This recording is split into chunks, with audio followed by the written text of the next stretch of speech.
Hello students, today I am going to explain the first chapter from Standard 12 English textbook, Flamingo. The name of the chapter is The Last Lesson, written by Alphonse Daudet. Alphonse Daudet was a French novelist and short story writer. He was born in the year 1840 and died on 1897 in France. He began his career as a school teacher and later on he left that job and worked as a journalist in Paris. The background of this story. The story Last Lesson is set in the days of Franco-Prussian War in the year 1870-71 when the Prussian forces under the leadership of Otto and Bismarck attacked and captured France. The two French districts Alsace and Lorraine went into the hands of Prussians.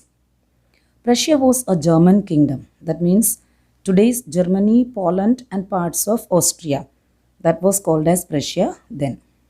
The new Prussian rulers discontinued the teaching of French language in the schools of these two districts and also ordered to teach only German language instead of French. And they asked all the French teachers to leave the school. Now, M. Hamel, a French teacher, could no longer stay in his old school where he has worked for 40 years. Now let's see the impact of this war on people and what effect this war had on life at school. The theme of this story.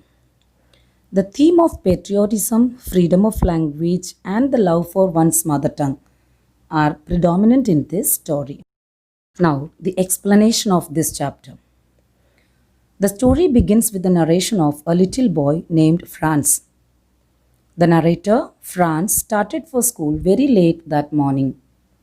He feared to go to school because he did not know anything about participles, which his teacher M. Hamel had given him the homework to learn. He feared of the scoldings from his teacher. Due to this, at first he thought of running away and spending the day out of doors. Though the day was very warm and sunny and so tempting with the chirping of birds, he gave up the thought of staying outdoors and hurried off to school. As he was walking near the town hall, he saw a big crowd in front of the bulletin board.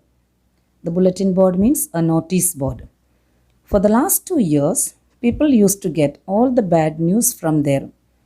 They used to get the news of lost battles and many other information only from this place. Usually when the school began, there would be a lot of hustle and bustle. The opening and closing of desks and the lessons orally repeated loudly in unison. All this used to create a lot of commotion in the school. But now, when Franz entered there was a complete stillness in the school. Franz could depend on the commotion to get to his desk without being noticed. But now he went inside before everybody. He was quite frightened, but nothing happened as he was expected. The teacher asked him very kindly to take his seat. M. Hamel was in his formal dress that day. He had worn an embroidered silk shirt, a beautiful green coat, and the little black silk cap. He used to wear this dress only on the day of inspection and prize days. The whole atmosphere of the school seemed strange and silent. The most surprising thing was the presence of the village elders in the class. The elders were sitting quietly on the back benches. M. Hamel mounted his chair and spoke in a very grave and gentle tone. "My children, this is the last lesson I shall give you." Then he told them that an order had come from Berlin to teach only German in the schools of Alsace. The new master to teach German would join from the next day.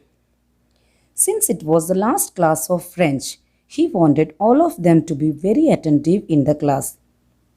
Now, Franz, the narrator, felt sorry for not learning his lessons in French. He never liked his books and he didn't have any interest in learning grammar and history. But now he developed a fascination for them. Even he started liking his teacher M. Hamel. Now, the idea that he would not teach them anymore made Franz forget all about his ruler and punishment. Now, the teacher called him to recite the rules of participles. But Franz could not say properly as he got mixed up and confused. But the teacher didn't scold him that day. At this context, M. Hamel showed his concern that people of Alsace generally gave no importance to their native language, French. They never bothered to learn their own native language. Not only France, but many others were also guilty on this count. As French is their mother tongue, M. Hamel told them the importance of it. He asked them to guard it among themselves and told never to forget it. He also declared that French was the most beautiful language in the world. It was the clearest and the most logical language.